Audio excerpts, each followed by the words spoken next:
The rain had turned the streets of Seattle into mirrors when I arrived at the Harborview Conservatory for my cousin Marcus's engagement celebration, unaware that the evening would finally expose everything my family had spent years pretending not to see.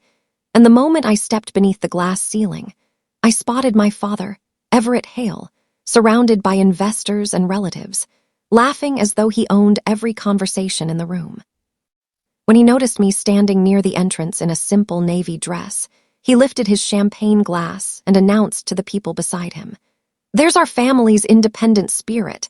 Nora still refuses to join a real company." And everyone laughed politely while I smiled because I had learned long ago that correcting my father only gave him another opportunity to embarrass me. My name is Nora Hale. I was 30 years old, and in my family I had always occupied the strange position of being simultaneously loved, underestimated, and quietly excluded.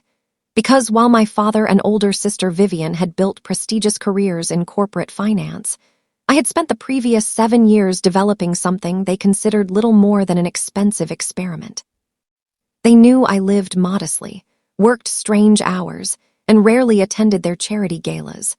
But they never knew that the small technology company I had started from a rented office above a bicycle repair shop had developed an artificial intelligence platform capable of predicting manufacturing delays weeks before they happened, and that several international companies were already competing to acquire it. The evening had been organized to celebrate Marcus and his fiancée, Elise Warren, a respected operations strategist who had recently become one of the youngest executives at a global manufacturing group, which explained why my family had transformed the engagement party into something resembling a private business summit with crystal chandeliers, expensive flowers, and executives quietly discussing multi-million-dollar contracts beside the dessert table.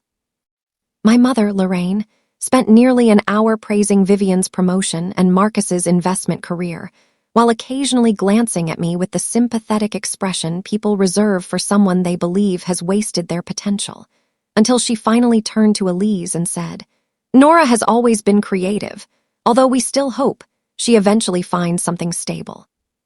I nearly laughed because stable was the word my family had used whenever they wanted to describe a life that looked respectable from the outside.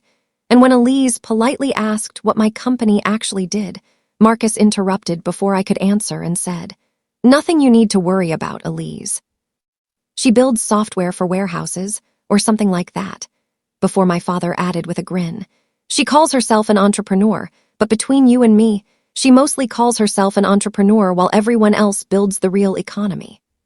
I watched Elise's expression change as she studied me, not with pity but with curiosity. And for the first time that evening, someone seemed interested in hearing my answer rather than preparing their own. I told her that my company, Meridian Grid, helped manufacturers coordinate suppliers, shipping routes, inventory, and emergency production changes through predictive software. But before I could explain further, Vivian leaned across the table and whispered that I should stop making everything sound more impressive than it was because we're family here. Her words were soft enough that only I could hear them, yet they carried the same message I had heard throughout my childhood. Stay small, stay quiet, and never make the successful people in the family uncomfortable by reminding them that your life might actually be extraordinary.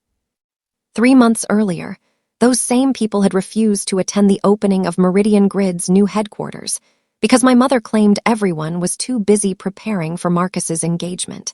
And my father had told me that renting an entire building for a glorified startup was irresponsible, even though he had no idea that the building was only the first phase of an expansion funded by investors from Germany, Japan, and Canada.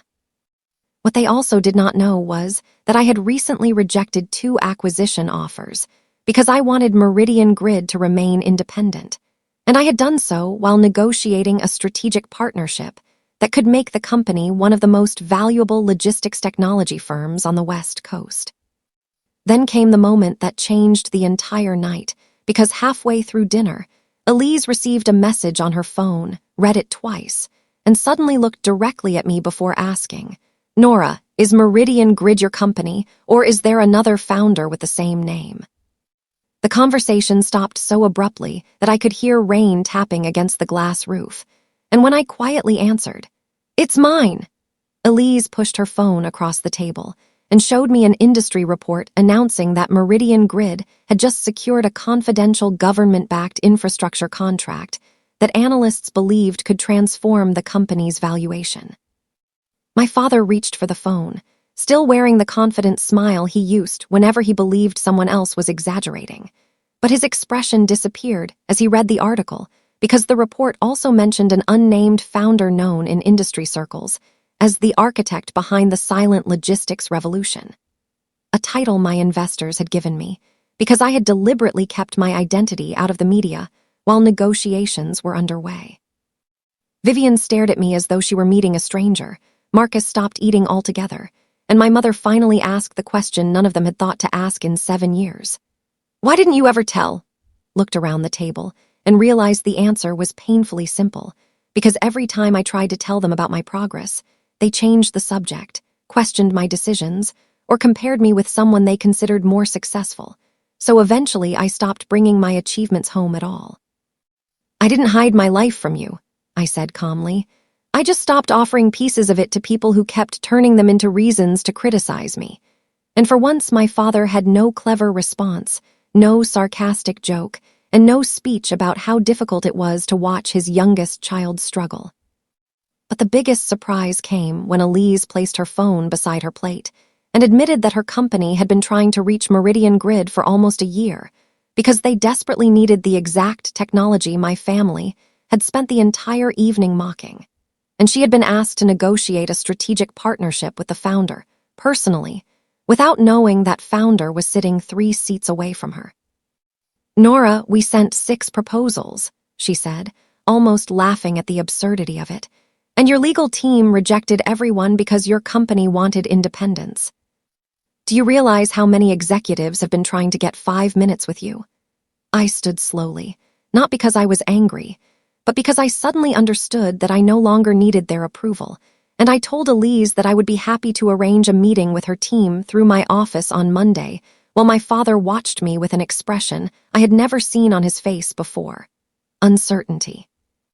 Then I turned toward my family and said, "You don't owe me an apology tonight, because an apology won't change the years behind us. But I hope you remember this moment the next time you decide someone's value based on what their life looks like from across a dinner table." Before placing my napkin beside my untouched dessert and walking toward the conservatory doors. Outside, the rain had softened into a silver mist, and for the first time I didn't feel like the daughter who had finally proven herself worthy of being noticed, because I realized I had never needed to prove anything to them in the first place. And as I stepped into the waiting car, my phone began filling with messages from my team about the next morning's negotiations. I smiled when I saw the final message from Elise, which simply read, "Monday at 9, founder." And as the city lights blurred across the wet windows, I understood that sometimes the most powerful revenge isn't humiliating the people who underestimated you, but building a life so meaningful that their opinion eventually becomes irrelevant. Please subscribe to our channel and share this video with your friends and family. We create entertaining and inspiring stories for our viewers, and your support helps us continue making great content for you.